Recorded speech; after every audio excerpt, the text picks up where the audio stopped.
Well, hello everybody. We are ELP Gaming. We got Matt and Joey here, and Hello. we're going to be showing a little Darkest Dungeon. If you haven't played this yet, well, we're going to show you just a little touch of it, a little taste. We were both pretty big fans of the game. It does have RNG in there, so it will fuck your ass if it wants to. But there's nothing wrong with a little ass fucking every now and then. So we're gonna show you a little bit of it. Not the ass fucking? No, yeah, no, that's nope. That's a different kind of channel. Let's we're not gonna be no, we're gonna show the game. This ancestor though, he got tired of all the ass fucking. Yeah, he got tired of ass fucking. He's like, you know what? I'm gonna buy a boat and I'm gonna dig up this fucking eldritch monstrosity. You can get that by the boat. Yeah, sure. Next to the pier. Yeah, totally. Oh. Yeah, basically the story is your ancestor got bored of being basically Hugh Hefner. He had all the money and all the power he could ever want, and he's like, I'm so bored of banging like 18-year-olds all the time and like everybody. So I'm gonna uncover eldritch horrors. I'm gonna mess with gods. Oh wait, there's something that lives underneath my house. Really? Yeah, let's go check it out and let's poke go it dig in it the eye. up. Oh, and it turns out it's the most horrible fucking thing anyone could imagine. Who would have thought? Because every other time, every other novel, every other movie where somebody has ever messed with some type of demonic force, it's always worked out really well for them, right? It's always the guy who opens up the portal to hell who dies first from it. Right. Which is the shittiest because he doesn't get to really see the ramifications of his actions. He just gets murdered immediately. He dies instantly, and then like everyone else is like, "Oh, thanks. Now we just have to deal with your problem." Yeah, it's kind of like the guy who shits all over the stall at the McDonald's bathroom. Like he made the mess, but somebody else has to clean it up because he's not gonna do it. No, he created that. Yeah. I mean, here you go. And in his mind, though, it was a good idea. It's job security is what he's thinking. Oh, yeah. Yeah, something like that. Alright, so this was our little test thing, so we don't really need this. We're going to start brand new. Yeah, we're going to show from the beginning, and we're going to just give like I said, a taste of what's going on. Don't worry about this stuff. Don't look at this. Don't look at this. This is DLC. We're gonna go on Darkest. Fine. Yeah, Darkest is fine. Sure. So it's just got like original settings and everything like that. Like it says no time limit for the game. Campaign will be longer and more challenging than Radiant. Radiant's kind of, I wouldn't say it's necessarily easy mode, but it's more lenient in certain areas. Yeah. And what is Blood Moon? We've shown the other. Blood Moon is fuck you version. Expect no quarter, no forgiveness. It's basically too bad, so sad. It's going to be very unfair. Oh well. Oh. Yeah, so you have an amount of characters that can die throughout the entire game. I think I want to say it's like 6 or 7 or something like that. Is it really that low? I remember it's something really low. Fuck, I don't remember. I hope it's. I thought it was like a dozen. I hope. Actually, it might be a dozen. Because I mean, 12 is not very much either in this game. Right. But 6 would be like, fuck. Not to mention it has that death limit, which is a game over state, but you also have a week limit. Yeah. So you only have until week whatever to get through the Darkest, and if you don't, then game over. You're done. Probably should explain what any of that means too. So every single mission you takes 1 week's time in game to do.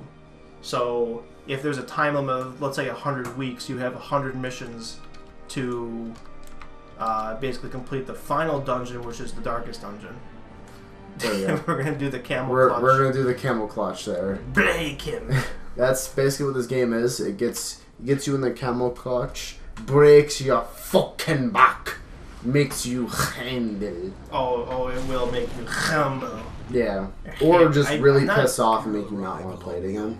There's been, as much as we love this game, there's been times where we don't play for a month because it just buries you sometimes in terrible RNG. This game is a lot like a very rocky relationship where you're just You have 1 week or 2 where you're absolutely in love. You just want to spend all your time with it, and then the next week you're just like, I never want to fucking see you again. And then you think about it, and you're like, you know what? I do like the adventures we used to go on, all the ups and downs. Maybe I should give this another shot. And it just ends up just fucking bringing you through this roller coaster of eldritch hell. So. Yeah. I mean, when she's not literally breaking all my shit, she does give some mean head. That's kind of what this game is, essentially. She'll throw the hair back and just suck your soul out. But she also did break, like, all my dishes. And she set all my shoes on fire, so I have to wait for Amazon to deliver me more shoes so I can go to a public place to buy shoes. She's a bitch. Oh yeah, what happened? You have to borrow someone's shoes if that happens? I mean, this isn't actually happen, but No. in the case of someone throws away your shoes and you have no shoes, Yeah, that's you go to that's another place without shoes to buy shoes that you need shoes to enter with in the beginning. Exactly. It's a shoe paradox. If I was gonna take revenge on someone, that's how I would do it. Flush all their shoes in the toilet. No, oh god. Well, they wouldn't make it down. They just pull them out and they're wet and they just dry them off. But like, you take them. You just take their shoes. They can't fucking go anywhere. What are they gonna do? No one's gonna let you go anywhere. Yeah. Okay. So, all right. To start off the game, the base of the game is that you're in dungeons, and when you're in a dungeon, you're always in like these squares, and then when you're in one, you'll have often multiple pathways. And you just click on the next one you want to go to, and you just kind of walk forward. It's pretty easy. Yep. So, like, if I'm in this room, I'm not really going anywhere, except these two guys are forced to be inside of each other. Oh, man, this is getting nasty. That's their problem. This is good. So it just pulsates, like, which room I want to go to. So, that's the only one. So, we're just going to walk in that direction. This is baby's first dungeon right here, so they only give you the one pathway, so you can't mess it up, essentially. Yeah. So yeah, the regular, controls for mouse, keyboard, fun stuff right here. I actually didn't know this. If you prefer the mouse, you can click ahead or behind the party to move them. Oh. So yeah, I can just go like this or move them back. Oh, okay. Oh, that's really nice. Alright, so we... well, I mean, not that it really matters so much. No, not in this fight. So yep, turn-based combat. So everyone has 1 turn per round. And there's a lot of stats to this, unfortunately. There's almost too many. It's definitely a little daunting at first. Yep. From what we know, their speed, if you look at the bottom left corner, this current guy selected, Dismas, he's got a speed of 7, which will be higher than his counterpart there. Mm-hmm. So he is not guaranteed to go first, but he's more likely. Yeah. It's almost like a modifier. Whereas our boy Reynold here, Mr. Knight, he has 1, so he's pretty slow. He'll most likely go last. Yeah. But not guaranteed. Right. This whole game is just dice rolls. Yeah. Pretty much. So. And every time you select an attack, there's a whole list of effects it can do. It'll show you the accuracy. It'll show you if it debuffs the enemy. There's different types of damage. There's straight up raw damage, and there's other attacks that will inflict stuff like bleed or blight, which basically you can use to stack up on people and cause DOT, damage over time. Yeah. So depending on their stats, depending on their weaknesses, it's better to actually do that kind of stuff instead of go for raw damage. Yep. So and then you find things in hallways that you can mess with, and you just fuck with them. Sometimes there's something that you can put in here that makes an interaction better, but this is just a tent. There's really nothing we can do here, so we just put your hand in there, see what happens. Yeah. And we find a bunch of gold.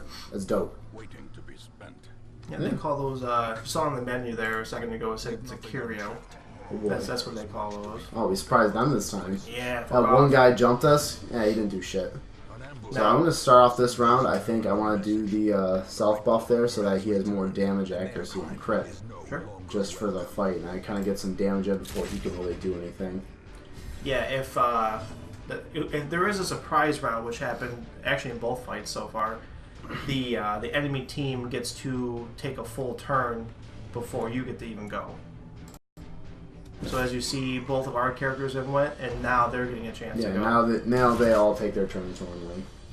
This will definitely have a lot more of an effect once we have a full lineup of 4 people per side, because then you can kind of really choose your target, and you can usually kill one person on the enemy team before they even have a chance to respond, which, depending on what's going on, is incredibly useful. Oh, he's got a 20% chance to crit. 1 in 5? Oh, well, look at that. Alright, go ahead. No, that's all it takes, guys. You just kill an enemy in 1 shot. That's all you gotta do. Crits are always pretty nice. Crits? Yeah, so Joey's playing right now. He's kind of scrolling through, and it's showing their debuffs and buffs and basically all status ailments. Oh. Okay. Alright. That's fine, because the Highwayman character, he can kind of be in the front. He doesn't really matter, but he also has some ranged attacks, pistol shots he can hit the back line with. Yeah, he's actually a pretty versatile character. Extremely versatile. Like, if you get shoved anywhere in the lineup, he's kind of okay anywhere, so that's always good. Yeah, so you complete a quest there, and then this will come up, and you have the option to go back to the village, or you can decide to just stay there and maybe find treasure, whatever the hell you want to try to get. So yeah, in this case, we'll stay here. You saw that there was a chest, so let's open that bitch. Trap chest. I don't know. I think I'll just put my hand in there. Oh no, it's trapped. Who would have thought? Oh. We got poisoned, but that's okay. Even though he's poisoned and is bleeding, who cares? He can make it all the way back to the town, which is way in the distance, apparently. Yeah, it's like... No, it's right there. It's right there, and then... Oh, yeah, you're right. Then all the other fuckery happens over there. Yeah, the actual mansion's up there, yeah. It's still a long walk while you're bleeding and you're poisoned. It takes several hours. I mean, if there's a ladder from where you're at down there. Yeah. Oh well, no problem. Alright. So, and even after you do any quest, you're going to come across this screen where these are like personality quirks that happen. Sometimes nothing will happen. Sometimes good stuff, like they'll get an extra buff to disease resist, which is sweet. Or you get that. You get 2. Okay, so when he's in the town, he'll only pray for stress relief. So if there's someone taking up that spot in town, then too bad he's not stress healing this week. Yeah. And 5 accuracy. I mean, that's good. Yeah, it's more of a enemy form of damage compared to what your guys can do. But enemies can damage you and cause stress on your heroes, or whatever you want to call them. Dudes. Your dude and Dudes dudettes. and dudettes. And stress can be really bad, because once you hit a certain level of stress, they get a, what do they call that? A resolve check. Resolve check. And most of the time it's bad. Most of the time it's very detrimental. Sometimes, though, it goes well. And they get some sick-ass buffs. But that happens like 1 every 10 times, essentially, it happens. So, best thing to do is try to avoid that shit. So this is your stagecoach. This is where new adventurers come in every single week. Like I said before, every mission you do takes a week's time in game. So if somebody were to die during your adventure, you can come back here, get another person to help fill in, hopefully. Right now, Joey is upgrading the stagecoach so that more people show up, and the roster is bigger. And he's using upgrade items, busts, deeds, and crests. And that's one portrait as well. That's what you use to upgrade your Hamlet here, and it's pretty limited right now. They do throw a lot of stuff at you, but the first week or two they limit to what you can have access to, which is kind of nice. Yeah. We can't even really look at the other shit at the moment, so. Quests and parties. Yep, so you can choose different quests throughout here, and you really just choose what you want to do. I mean, since this is basically the tutorial one, there's usually multiple just kind of lined up along here, and then they have different payouts for what you're going to do. It'll tell you how long it's going to be, what level it is, and how much gold. You usually get some heirlooms and or like a trinket. Now the crests right there, that's one of the types of heirlooms you can get, and those are the upgrade materials. That's a crest right there. Crests are used with everything. Any upgrade you do, pretty much to your Hamlet, is going to require some form of crest count. So those are usually pretty good in the beginning. Oh boy, I think we're ready to head in here already. Good. No, don't do it. But I want to die. Yeah. Some pretty sweet use rewards. That gold, though. Pretty cool. That ring would be cool. Yeah, let's go kill that boss real quick. However, that's a level 6 dungeon, and these are zeros, so I don't have a lot of confidence that they'll do anything. Alright, so let's go on this one. They probably won't make it past the first enemy encounter. No, I tried it before. They don't do shit. No, they really don't. I almost killed one enemy. That's not bad. Yeah, I mean, that's better than I thought. So every time you go before a dungeon, you'll go to provisions, so your guys will need to eat. But this is only a short one, so it shouldn't take too long. So we'll take 8 bits of food here, so that everyone can eat once. Or twice. So everyone can eat twice. So they'll each consume 1 bit of food each time that they hit hunger. So 4, and then they'll have another round of 4. I want torches so we can see where the hell we're going. That's helpful. Herbs will help cure debuffs, all that other nonsense. But we only really need 1. This should be pretty easy. Shovels are good for clearing paths. So in case you get like rubble or something else in your way, you don't have to have your guys physically dig it out, which could injure them and stress them out. Yeah, really don't want to do that. Hopefully we'll come across these things that will show exactly what we're talking about, because that is definitely a lot of information we're throwing out. But you definitely want a little bit of just about everything. Higher level dungeons, you might want to bring some of that horror medicine, whatever the hell that's called. Laudanum. But I don't think I've ever really needed that. I haven't really either. There was like twice where I've actually really used it. Yeah. So, whatever. So, as you mentioned before with that tent, that one curio we saw before, depending on the curio, you can use an item to interact with it, and that will give you a guaranteed beneficial thing to it. Other times, it's just a random chance if you just investigate it by yourself, so it can be fun. Yep. Alright, boys, we in there. So yeah, right now, we have 4 characters, obviously, and the lineup goes from right to left, spot 1, 2, 3, and 4, and depending on their moveset, they are better in certain positions. So, maintaining your characters, like their moves, having a decent healer, and what else? You usually have like a utility character, and then you have like 2 damage dealers. Yeah. But yeah, maintaining your lineup, their movesets, knowing the resistances of the enemies you're going to be facing in a particular dungeon affects your lineup greatly. Definitely a lot of factors, for sure. I think I'm just going to buff him up. Sure. Buff him up so he'll take his turn, and then he'll just smack the shit out of the skeleton. And let's get some extra torchlight. Or we're just going to miss. We're going to miss with but I still get torchlight. Yep. He bopped him there, but I'll bop him back. Real good. Alright, there's a chest. Unlocked, so cool. I guess we'll just reach in. Yo, look at... Hell yeah. Where'd they fit a shovel in there? That's bullshit. No, maybe it's a baby shovel. It's a trowel you use for gardening. It's a Fisher-Price shovel. Yeah. It's just made out of plastic. You're really not even supposed to dig with it. So here's the rubble we talked about earlier. There's different forms of this in every single type of dungeon you go into. But it's basically the same type of thing. It's blockage in the middle of the hallway. Now, if you don't have a shovel, you can still dig it out, but it's going to cause damage and stress to your heroes. And it actually decreases your torchlight too a lot, so it's like not... she's going to do. Shit. Yeah. So the torchlight at the top affects certain buffs, I guess you would call it, debuffs. Like right now we're a little dark, so we're gaining more stress, we have less dodge, all that stuff. So playing in the light makes it a lot easier, but if your light is down, you can get better loot. So it's definitely a risky give and take. Typically, just play in the light because it's already hard enough. You really don't need the extra bullshit on top of it.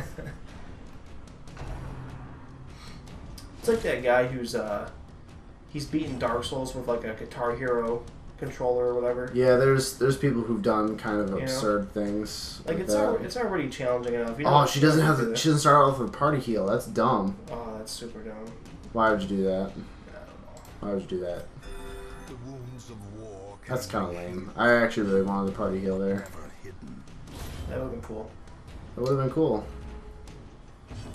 So, alright, she's got 4. So I think I want to do this. Yeah, so that will put her in range to die to Blight. Yep. And I still dealt some damage to him at the same time. I'm going to heal this guy up. Little stuff like that will make a much bigger difference in higher level dungeons. Right now, you can kind of play it almost however you want. You'll still be pretty much fine. You can play it all loosey-goosey. Doesn't really matter all that much. But in the later game, like when you get to the higher level dungeons, if you don't have a maximum efficiency for your turns, you're gonna get fucked, and it's gonna be hard and nasty and smelly. They're gonna eat your butt so hard until there's nothing left in. There's no room left in their stomach for more butt. Yeah, full of butt. Your ass will fill their stomach. Just imagine that in the narrator's voice. Your ass will fill their stomachs. So fortunately, though, there is quite a bit of time that passes between your characters now and later. Like you should learn by then what moves line up well with each other, what characters work well together. Should. If you don't, you're gonna learn some fucking harsh lessons. Because I remember. Oh, look at that turn, boy! That's pretty good. Because I definitely remember playing like some of my first level 5 dungeons, and it didn't go well. I'm like, Jesus Christ, this is not easy. I thought I was smart at this game. I wasn't. No, the level 5 ones are incredibly unforgiving. Yeah. Yeah, the level 1 dungeons like we're doing right now, very easy. Level 3, yeah, as long as you have somewhat of an idea you're gonna be fine. Level 5 is like, oh, man. Fuck you. Oh well. Yeah, fucking 1 shit for mix. 5. That's fine. Bleeding. I'm willing to let that go. I don't really care. Yeah, I could stun him again, but it don't really matter. Bah. So yeah, if you stun an enemy or they stun he's you, just not taking it. Alright, that's fine. But if you or an enemy gets stunned, they lose their next turn. So. Oh, he's super dead when he takes his turn. Oh, he's done. Yeah, he takes 6. Cool. You got some treasure. You got a portrait. Portraits are rarer than the other curios.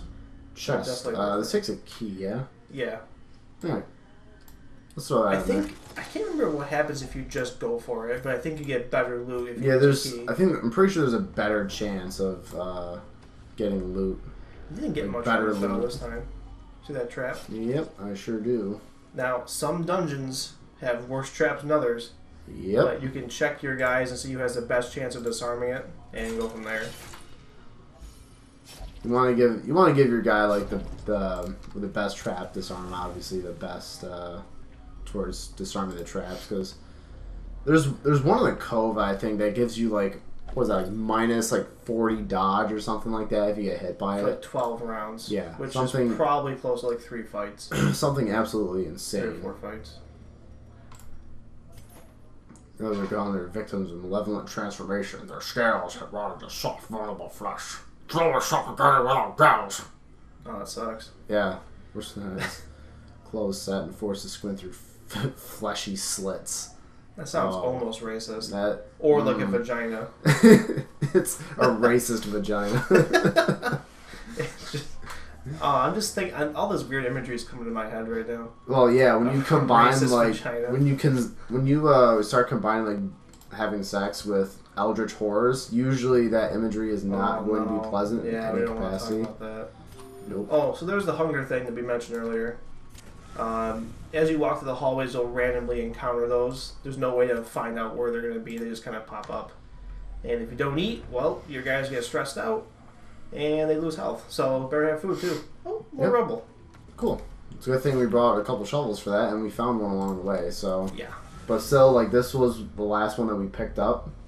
Oh, cool. I mean, this should be the last room we have. Yeah, this is a full lineup. So yeah, so you'll see what this looks like. So this is awesome. He can blade the back 2 for 4 points for 3 rounds, 12 total over 3 rounds. But usually we want to expedite that, and that DOT can stack, which is sweet. So if I use that same one again, they'll be getting hit 8 for at least 2 or 3 more rounds, because a stack will fall off at the end of that duration. But if we just pour it on, those guys will die in no time. So I think I'm gonna do that. Just shoot him in the back. You gonna do it? It's on the first 3, I think, right? Oh wait, no. What am I doing wrong here? Click a different guy? Click the third guy? Okay. Why does that... Okay, I'm not understanding what are we missing here? No, it's clearly the back 4. I should be able to shoot the back 3, but couldn't target him. It's not like he was stealthed or anything. That's very... If anything, it shouldn't matter because it's supposed to de-stealth. Yeah, so that's very weird. What the fuck? Maybe some type of... Oh! Cool, alright, that's nice. Thank you for that, Skeleman. Ah, fuck you. Did me dirty. I don't appreciate that. It's very weird. I'm just gonna it's supposed to hit the back guy, in case you're looking. In case you were wondering what we're talking about with what can hit, here, select one of his moves. There's little dots right underneath the move right there, like right above pistol shot, in between where his mouse is, and that shows the lineup. And where he can use the move in the lineup is on the left, and what he can hit is on the right. Yeah. So, and if the dots are connected, like the Plague Doctor behind him, that means that he can hit 2 at a time. See that on the Plague like that. Yeah. Yeah. So, yep. Alright, so I guess I'll just shoot this guy then. Yeah, fuck him. Yeah, no, now you get shot. Yeah, now we get shot, you fucking dick. Yeah. Alright, so I guess I will... Sure. Yeah, I'll do that. Doesn't hurt. I can't do really anything productive. It's kind of a waste of a turn to just bomb him back there when he's just going to die in his turn anyway, so... Yeah. Just take my turn and buff my Crusader. He'll hit extra hard because he deals extra damage on his main attack to Unholy, which thankfully he is. Yep. So he gets that plus 15% buff plus that, so it's 40%. So he's going to hit him pretty hard. 7 to 13 and 10. That's pretty good. Oh, let's show that next time too. What? Like the resistances and their chance to hit all that stuff you fucker. Why did you do that to me? Well, I'm just gonna do that. Yeah, whatever. He's gonna be just buff. Oh yeah, he's. Oh, I'm so strong. So when you select an attack, right, and you select an enemy, right below their health on the right side there, it shows their enemy type. Like he's a bone defender, he's unholy. It shows their protection, which basically, so whatever, if he gets hit with, if he's supposed to get hit with 10, but he has 25% protection, he'll receive that much less damage, raw damage. Yeah, of physical. Right. Like DOT doesn't matter, but... And if you look farther to the right, it says chance for hero to hit, so he's 85% chance to hit him, chance to crit, and the amount of potential damage, 8 to 16. Yep. And it shows their resistances to everything on the bottom of that. So, all those stats are pretty important to have an idea. Who you want to hit with a stun, or who you want to hit with bleed or blight or whatever. Ooh, Suffocating Darks. Facing a creature that defies description, whose recollection causes my quill to jump and shudder. It's merciful, only fragments of battle remain much lucky. See, oh, that's your problem. You brought a guy named Cuthbert. Cuthbert? Who the hell names their kid Cuthbert? Some fucking idiot. I feel like I'm mispronouncing that. I'm glad he got fucked up by the monster. Cuthbert. Piece of its flesh sloughed off, and its own twisted cord sprang onto... Bolden? Bolden? Josh Brolin? Bolaine? I don't know. Oh, piercing her stout plate. Is this... Her stout plate? What is that? Is this supposed to be hentai? I don't know. The occultist, as if to offer himself as a tribute, was torn apart by his writhing limbs. Oh no, it's definitely hentai. I've seen enough hentai to know where this is going. So we're going to continue just because this chest is here, and I'm not going to really use this key for anything outside of the quest, so cool. That's awesome. And that's awesome. And I want to take that. Alright, that was good. Now I must be carried home. Well, it's a good thing that I will be going right the fuck home after this. Yeah, you guys are getting a little banged up there. So we got all this sick ass treasure. Oh yeah, that's good stuff. And everyone's coming away with a little PTSD. Oh, come on. What is this? Come on, you guys are all useless. So most of us got, and then healers get like, who cares? That person's not really a healer. Oh, that's lame. Welcome to the RNG. Yep. That's what that does to you. Yep. Everything is just to roll the dice. I see some long absent in the sunken faces Yep. Pretty lame. The severe negative quirks get locked in over time if you don't treat them. And at this point in the game, you just do not have the money to treat that kind of stuff. So you just have to hope and pray that they don't get a bad negative quirk that gets locked in. Yeah. That's pretty much what you gotta do. Yeah. So yeah, like different people will prefer to go to the tavern or the abbey, and through there they can relieve their stress through different activities. The abbey, they can meditate or pray or just get the shit kicked out of them because they like that for some reason. Even though when they do it in a dungeon, you know, that's worse. Yeah, they get flailed, they hate it, they lose health, it sucks, you get stress. But if you do it at the abbey, oh, hell yeah, let's go. The bar though seems much better. You can get fucked up. You can get fucked. You can get fucked here too. So there's like two ways of getting fucked right there and there, and then you can also get fucked here by losing all your money. No. Everything at the tavern is about getting fucked pretty much. Yeah, it's just a lot of fucking going down there. So our roster's been increased to 13, so we can just pick up all these dudes because there's no point not to do that. Get Leper Man. Mm-hmm. Get Doggo Man. Doggo Man, I swear, is probably one of the best characters in the game, I think. Very versatile, does decent damage. Just a lot of good stuff with him, for sure. Yeah. He can do DOT, he can decrease protection on enemies. I mean, he can even stress relief. He has a good stun. I mean, he's got a dog, that's cool. That's by far the best thing. Yeah. So I think now let's see what quest we got before I decide to do anything. So unfortunately, like still at this state, which kind of sucks because again RNG is a thing. I don't really have a dedicated healer outside of this one character, so kind of have to bring her and hope nothing bad happens. So yeah, as I talked about earlier with different quests, there's different trinkets that you can attain through them. And you're gonna find shitty ones, but they make small differences in how a character performs. Obviously, that's better for ranged characters, but they usually also have a debuff with them too, so you get more accuracy on your ranged attacks, but you get worse dodge. Same thing with that, you know. So that's not, I don't think, too bad, just because she's not a damage character, so she might as well have more health. Yeah, pretty much. Just like that Warrior's Brace right there.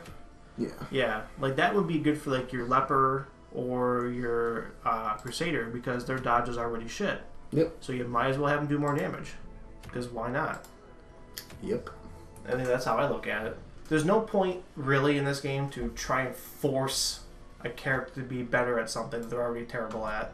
Yep, not really much of a point. Let the other dudes be really good at dodging or healing or do a lot of damage. Don't try to make them, you know, do something that they're not really designed to do. What is going on here? I do not know. Can you not put them there because you already have somebody at that spot? I have no idea. Drag your Crusader out. Oh, now I can do it for some reason. You just had to click it better. I had to click it better. You didn't click it good enough. I had to click it most gooderest. Most gooderest. Okay, so you can just go anywhere. I'll throw you somewhere. I'll relieve yours. God. He hates God. Oh no. God, oh, wait, no. He's God-fearing. No, he's scared. He's scared of God, so he has to go. So you have to pray. So you gotta stick. You have to stick him here. He will not go anywhere else. He won't get fucked at the bar. He won't. Or the gambling hall, or the. Or he won't get his ass kicked. Nope. Yeah. Increases stress recovery. I mean, that's kind of dope, but. I mean, you already put him in there. Is that gonna affect it still? I mean, I think it would. Sure. Oh, so you didn't confirm it yet. Okay. Yeah. You're good. So he should have the stress healed right the fuck out of him. And anytime you put somebody in here, you can't use them for a week. or for one quest, I should say. It takes time to de-stress. It's not like you put them in here, you can take them right back out. Well, you can, but it doesn't. You don't get the effect. You'll just waste your money, and they won't be any better. Yep, pretty much. Oh, why? They always give people kleptomania and was it compulsive? Yeah. In the beginning, and it's so annoying. Oh, why does everything have to suck? Kleptomaniac is not good because it'll take your shit, and you really need all your shit in the beginning of the game because you already have nothing. Okay. So yeah, Doggo Man is more of a. He's more of like a third spot kind of guy. Yeah, definitely. Yep. Given this, yeah, he's definitely third. And like, if he had the fucking blackjack, yeah, I'd slam him in too. And then, but nope, that's not how we're gonna play this, I guess. So yeah, very early in the game, like I said before, they kind of limit what you have access to make it, I guess, more approachable because there's already a million things to it. So we can't unlock the extra moves right now because you need to go to your guild to do that, and the guild's still locked, I think, right? Yeah, guild's still locked. So yeah. Get a bandage. We already got some dank herbs. Oh man, we're gonna get fucking high as shit in the ruins. You can get lit. Oh yeah. Oh yeah, we'll need shovels. I almost just went bam right down to embark, but I felt like something was wrong, and obviously there was. So I didn't have a shovel. Yeah, don't not bring good provisions with you. Because once you enter the dungeon, you're in there, and if you leave early, your guys get stressed out. They don't like it. No one likes it. You don't like it. No, it's not because you just wasted all that time doing bullshit for nothing. Pace out the holes.